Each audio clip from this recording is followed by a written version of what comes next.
The Dallas Cowboys will debut their new look defense against the Raiders. We'll tell you what to expect next.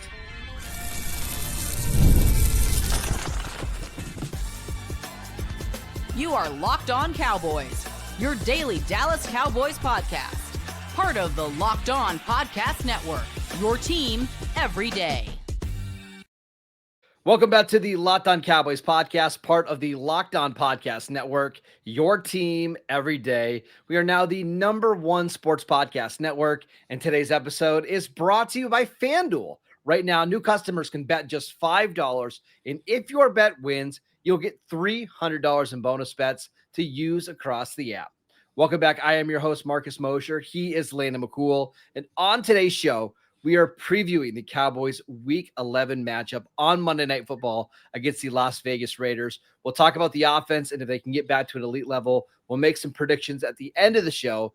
But Landon, let's start with the Cowboys defense because I think for the first time all year, we're excited to see this unit because of some new players, including Quinnien Williams, Logan Wilson, DeMarvion Overshown, Shavon Ravel, potentially 4 new big-time players added to this unit. Yeah, I mean, it's potentially going to have a completely new look to it, not just maybe because of personnel, but also because you've added a third defensive tackle into the mix. You wonder if we aren't going to see a little bit more 5-man front, 3 defensive tackle look. You can call it 3-4, you can call it 5-2. It doesn't really matter. I just think we'll start to see some more of those types of looks. Like we saw a little bit of an uptick of it last week, even without, not last week, the week before that, even without Quinnien Williams. Now that we have Williams as well, I do expect that you're going to see a little bit more of it. So it could be not just different in personnel, but also in scheme. And this is a matchup. And we'll talk about some individual matchups in a little bit that favors Dallas, right? And again, now that hasn't mattered all season long, right? But you're going up against an offensive line that's going to be down multiple starters. It was already one of the worst offensive lines in the league. Their best player, Colt Miller, their left tackle's out. It's not a particularly dynamic offense. It doesn't have a lot of shifts and motion. You should be able to just go out there, play your game, and have some success. And I understand that it's going to take them a while to kind of get up to speed. But if it doesn't happen this week with the Eagles, Chiefs, and Lions all on deck, I don't think it ever will. Yeah, I mean, this is one of the few games this season where you feel like because of the additions the Cowboys made last week, because of the subtractions the Raiders have faced, this is one of the games where probably the only game where you feel like the Cowboys defensive line comes into the game with a really big advantage. I mean, let's talk about this Raiders offensive line for a second. They have the second worst yards per carry as a team, and they have by far the worst in the NFL yards before contact. I think it's like 5.6, and the second place team is 7.1, or not 5.6. That's not right, but it's really, really bad. Basically, it's like orders of magnitude to the second place team, and it's really kind of taken a guy like Ashton Jeanty, who's obviously an incredibly talented running back, and really taken away all the juice because he doesn't get an opportunity to get going. And I think you could say the same thing about a guy like Geno Smith, who they traded a 3rd-round pick and they were excited about after what you saw him do in Seattle. And I think it's just really taken a lot of the wind out of the sails for what was supposed to be a really exciting offense with Chip Kelly and all these additions. Now it's limpid and unable to do anything. It's bottom of the league in most categories, to be honest. Yeah, and I want to go back to the offensive line. I love my Raiders fans. I've covered them for a long time. So what I'm about to say about their offensive line, I promise I'm not exaggerating. They don't have an offensive lineman on their team right now who would be active on game days for Dallas. That's how bad their offensive line situation is. And there are ways that you can mitigate a bad offensive line. We saw the Cowboys do it against Green Bay early in the season when they scored 40 points. That hasn't been this year. Like they've really struggled. So I would expect Quinnien Williams and Oso Digizua to have strong games. I would think someone like Donovan Ezraku should have a strong game. We should mention Geno Smith in his last game against Denver. He hurt his quad. We don't really know the status. I mean, he's going to play. We don't know how healthy Geno Smith is. This is a game where the Cowboys have to win. Yeah, and again, they certainly have some talent on the side. We already mentioned Ashton Jeanty, Geno Smith when healthy, especially is it can be a very good quarterback. He's just had a lot of struggles because of this offensive line. Brock Bowers, as we brought up before, is probably the most dangerous tight end with the football in his hand in the league. But because they have been unable to block anybody, it's just completely neutered what this offense has been able to do. And yes, I agree. Like this is really a perfect opportunity for a Cowboys defensive line that's trying to reconstruct itself behind Quinnien Williams to kind of get out with the right first step with Williams against a lesser opponent that you really feel like you should for the first time in a long time go out and have a pretty strong advantage over.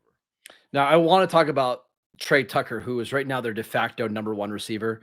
He's a tiny guy, 5'9", like 185 pounds. He can absolutely fly. And honestly, that makes me a little nervous because it's those guys that have the speed with the Cowboys safeties. We should have mentioned Malik Hooker and DeMarvion Wilson. Yes. Are expected to play. Now, that's not like Ed Reed and Troy Polamalu back there, No. but it's so much better than what they've had.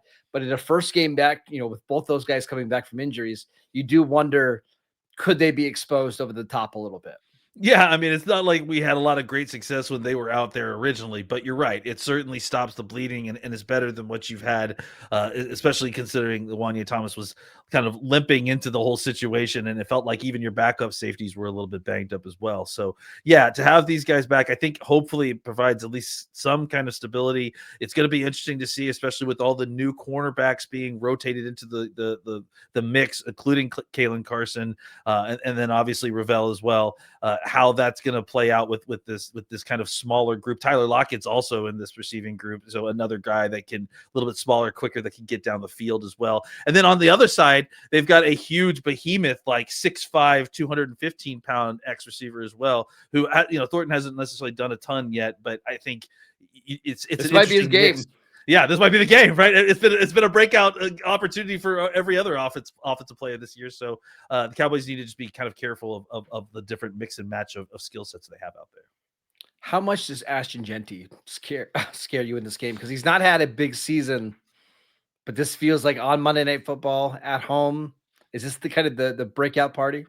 It certainly could be, but I also think again it all starts up front, and his the reason that you've seen him kind of struggle this year so far, or at least not blow up the whole league like kind of like many of us expected, is because he's getting hit in the backfield a lot. He's getting hit before getting too many yards because he's not getting anything from the offensive line.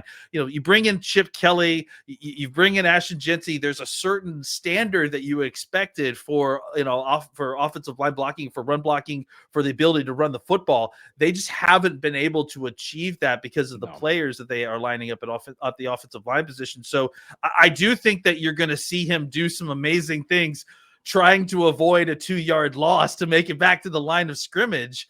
And then I certainly think he's going to break a player or two because, it's still the Dallas defense. But, at the same time, we're getting DeMarvion Overshown back. We're getting, Logan Wilson back. So maybe some of that second levels, Logan Wilson back. We're getting Logan Wilson in. So maybe some of the second level stuff that we've seen that's been problematic will get, hopefully fixed a little bit with those guys. And if you go back to like our scouting report on Ashton Jeanty, when he was an option for the Cowboys, he's one of the best tackle breakers that we've seen. Yes. So you've got to rally to the football. Like I hope that the Raiders aren't opening up massive holes where he can just get downhill quickly. I think he's going to have to do a lot of the work by himself. The way to mitigate that is to rally to the football, try to tackle low, don't try to tackle him high. And that's, to me, honestly, that's more of an effort thing than a talent thing. Like, you got to want to go tackle. You got to put your body on the line. If the Cowboys can slow him down, get to some of these, 2nd and 9s, 3rd and 10s, where you can blitz and you can get your pass rushers on the field, I think they'll be okay. And that's one specific area where I am actually grateful to have a guy like DeMarvion Wilson back, right? Because he can come down from the 3rd level as of that last wave to finish Jeanty off, in the gang tackle situation. And it's nice to have that extra oomph coming down from your safeties when you're facing a guy that's really good at breaking tackles and slipping loose of your arm tackles. All right, let's talk about the Cowboys offense because it's been a while since we've seen this unit play at an elite level. Will they get back there in week 11? We'll get to that next. This episode is brought to you by Mint Mobile. If you're still overpaying for wireless, it's time to say yes to say no. At Mint Mobile, their favorite word is no. No contracts, no monthly bills, no overages, no hidden fees, and no BS. I said yes to making the switch, and now I'm getting premium wireless for just $15 a month. Mint makes it so simple. All plans come with high-speed data and unlimited talk and text delivered on the nation's largest 5G network. You can even bring your own phone and keep your same number in contacts. The setup is super easy. You keep your number and then you're off and running in minutes. Are you ready to say yes to saying no? Make the switch to at mintmobile.com/LockedOnNFL. That is mintmobile.com/LockedOnNFL. Upfront payment of $45 required. Limited time new customer offer only for 3 months. Speed may slow above 35 gigabytes on unlimited plan. Taxes and fees extra. See Mint Mobile for details. Welcome back to the Locked On Cowboys podcast. We'd like to thank you for making us your first listen of the day. We'd also like to thank you for making us the #1 sports podcast network. Landon, let's talk about the Cowboys offense because the game against the Broncos was rough. Honestly, the performance against the Cardinals was probably worse. They've had 2 weeks to get ready for this game. Do you expect the offense to get back to that level that we saw in the first 2 months of the season? Yeah, I hope so. I mean, look, this is not the Raiders defense is better than the Raiders offense, but that's not saying a ton. They're kind of statistically average in most categories, I would say. And this is an opportunity with a week off to kind of get some of the I think for the Cowboys specifically, getting healthier up front in those middle three guys and CeeDee Lamb kind of being another week away from his ankle injury. I think that's really going to help this offense a lot. I think getting those guys kind of an opportunity to take a breath, get healthier, watch some film, kind of sync up a little bit, and just get back to running the football like they were earlier in the season. I think it's going to help the passing game. Again, what we've seen is that when this team is able to stay balanced, they're a very, very good football team. They move the ball extremely well. They're extremely tough to beat. They can beat you in a whole bunch of different ways. They struggled when put into situations where they're forced to throw the football, where teams know they're throwing the football. I think obviously it starts with pass protection. So hopefully they clean up a little bit on the pass protection side. They get a little bit healthier up front and that wide receiver, and they kind of get back to the kind of efficient running the football that we saw, especially early in the season.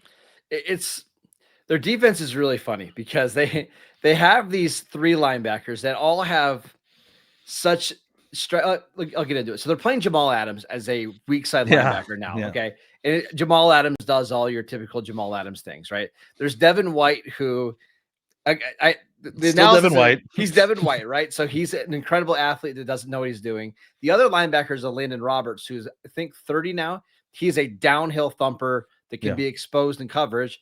And then their slot corner is Jeremy Chin, who we remember from the Commanders, who is a 6'4", 220-pound safety. Really, it's just a really weird defense, and they want to be attacking. They want to come downhill, and if you can protect, you're going to have guys running open all day long over the middle of the field. Yeah, and he basically splits that nickelback position with Darnay Holmes, who's a very undersized nickelback. So I would imagine it's probably going to be a lot of Chin trying to go up against CeeDee Lamb, which, man, good luck with that. I mean, Chin's a very good athlete, but I don't know that that's the kind of job that he's up for. So, ultimately it becomes about like making sure that you have a plan for a guy like Maxx Crosby, because he can obviously wreck your game. But if you can block it up, I think you're right. Like, they don't have a ton of great cover guys necessarily. They have a couple of really good athletes, and they do some interesting things in the back end. But I think the Cowboys, with the talent that they've got, especially at wide receiver, they should be able to find open guys pretty consistently, especially if they're able to mix in some play action there and have, threat of the run game, making the linebackers move that direction. I was just going to say, it's a very Pete Carroll defense in every sense of the word, because their two safeties, Jeremy Chin and Polamalu, are both 6'4". Their outside corner, Darian Porter, is 6'4", 200 pounds. So they're long and they're all freak athletes, right? Even Eric Stokes on the other side is an unbelievable athlete. So you're not going to out athlete them. The Cowboys just have more talented and refined players. Like, I don't know if this is going to be a big Pickens game, but maybe it should be. Maybe you take shots down the field. The other thing I was going to ask you is we heard Brian Schottenheimer late in the week say that there's an open competition at right tackle now between Terence Steele and Nate Thomas. And I'm glad to hear that. It also makes me a little scared this week against Maxx Crosby. Yeah, I mean, I think, look, either way, and honestly, no matter who the right tackle is, you need to have a plan for Maxx Crosby that doesn't necessarily include a bunch of one-on-one blocking with your right tackle. So I one of the things that we talked about, like offensive improvements that we'd like to see this team do a little bit more, is playing more two tight end sets and getting an opportunity for Brevin Spanford to be out on the field. Maybe Brevin Spanford needs to be a little bit of the part of the solution here with Crosby. Get him some opportunities to go out there and help whoever it is. But yeah, look, we need to see what we've got in Nate Thomas, right? I think you're gonna give him opportunities here.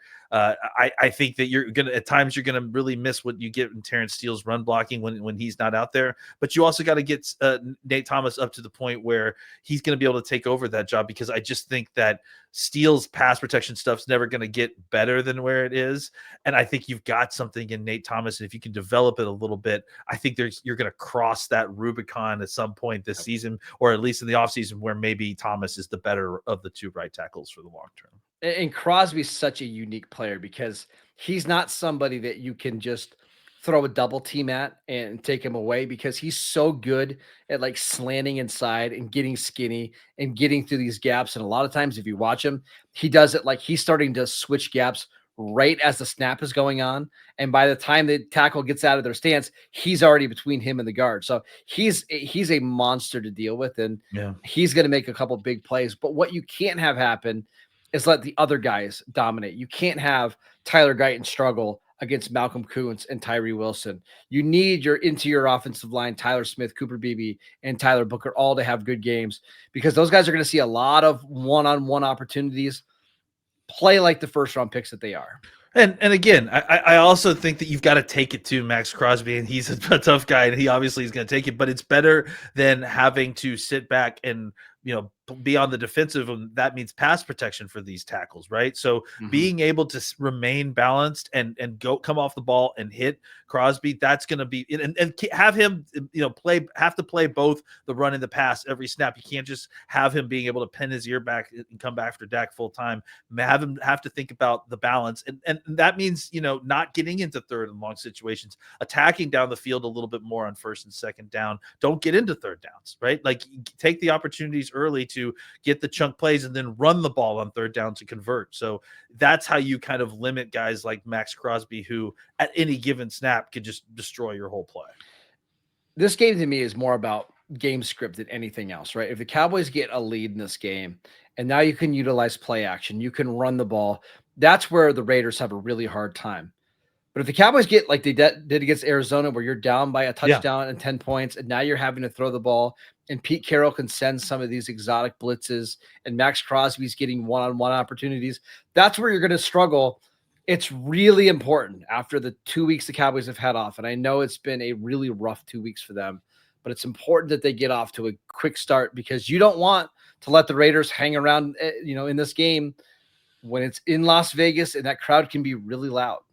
Yeah, you want to be able to control the game from the beginning, get out early, control the game script, because again, in any situation, you're going to struggle with this team in a negative game script for the length of the game, but especially on the road in a tough environment, you want to control that early, get control of the game script, get control of the game flow, run the ball, remain balanced, and I think you'll be able to beat these linebackers consistently with play action to the point where you'll be able to convert first downs and score points. Last thing, Jake Ferguson's been downright bad the last 2 weeks. Got shut out in Denver, had multiple drops. He had a fumble. He had a holding call against the Cardinals. It's Jamal Adams and it's Devin White as the two linebackers. He's got to have a good game if the Cowboys want to get back to being an elite offense. Yeah, agreed. And I think this is a good week for him too with these linebackers. So I think look for him to be a heavy component, because they're going to have a lot of focus on these wide receivers. He's going to have a lot of opportunities. All right, let's make some predictions. Week 11, Monday Night Football between the Cowboys and the Raiders. We will get to that next. This episode is brought to you by FanDuel. The NBA is back, and honestly, there's not a better place to get in on the action than FanDuel, the official sports betting partner of the NBA.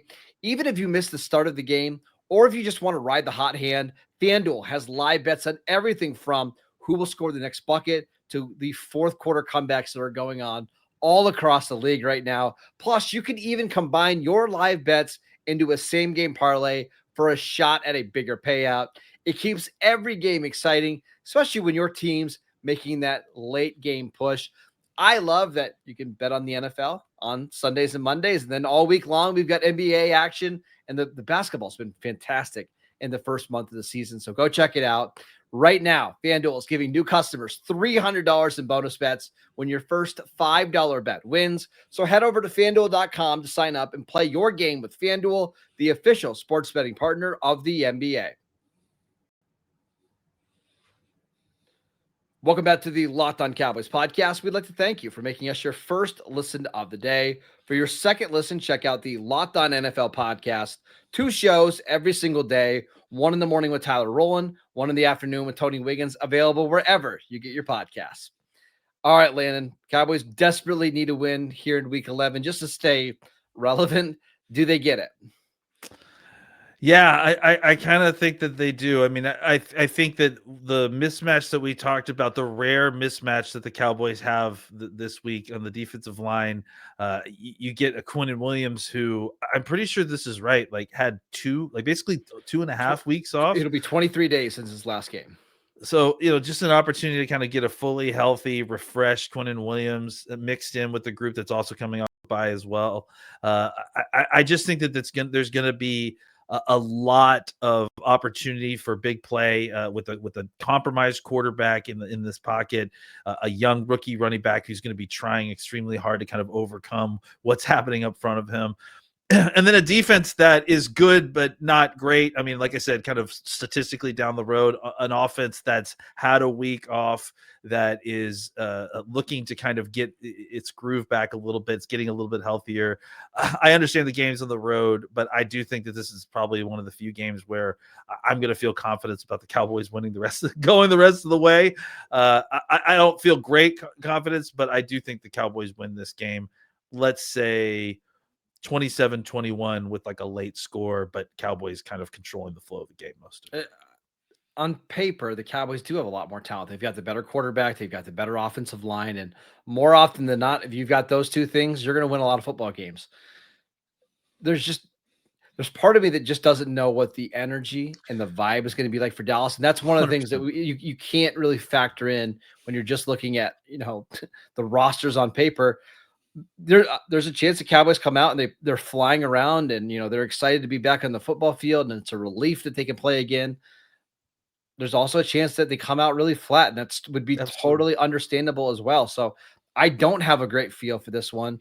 I think honestly, if I had to pick, and I guess I do because we're doing it right now. You're making me pick. You better pick too, buddy. I think it's going to be a really ugly, sloppy game that kind of gets decided in the last 6 minutes. And I wouldn't be surprised if it's like a 24-22 type of game. Yeah, I didn't hear a team that you picked there.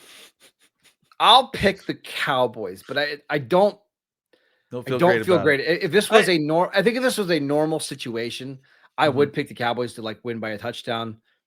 This is not a normal situation. I gotta say, to me, this is the most kind of unknown it feels about the Cowboys since at least the first week of the season, right? Where we really feels like a whole new team, right? It really does, because I mean they get the bye week. You've had some people kind of come in and out. Everyone's kind of everyone has kind of gotten healthy on the offense, but they just feel a little disjointed since that's happened. Now they've had some opportunity to regroup, and on defense, there's an opportunity that literally half the players that are going out there on defense are faces that you haven't even seen yet this season, or you've seen only the last week or two since the bye week. So it's really hard to understand or even guess. And then of course, obviously the elephant in the room with what's going on with what happened with Marshawn Nealon and how that's affecting the real human beings that are playing on this team, like you said, and the energy of the team and what they're going to feel like. Because I do think that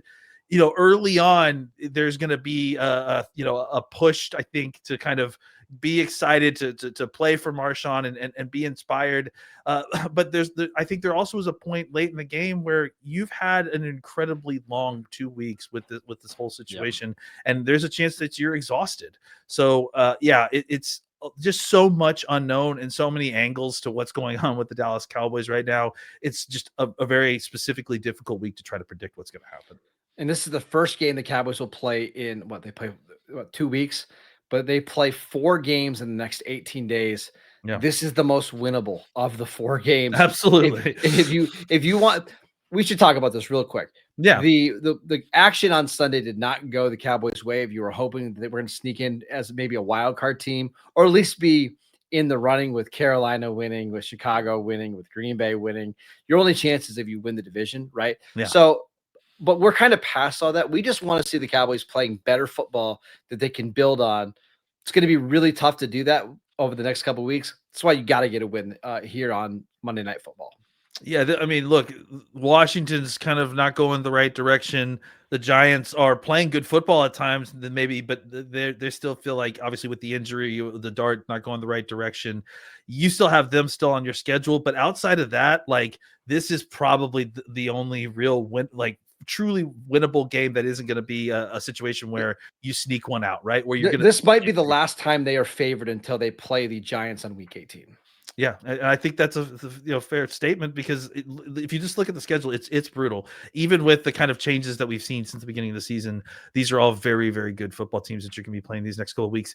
Getting a win here is at least getting off on the right foot, getting some positivity rolling. And if you're going to beat these teams, you got to believe that you can beat them, and it starts this week. Last thing, there's some excitement about this Cowboys team because it's different, and for me, that's all I wanted. The last couple of weeks have been pretty rough. At least there's something fun and new to watch with this Dallas Cowboys team. But that's it for today's show. We want to thank you for making Locked On Cowboys your first listen every single day. Check out the channel on YouTube.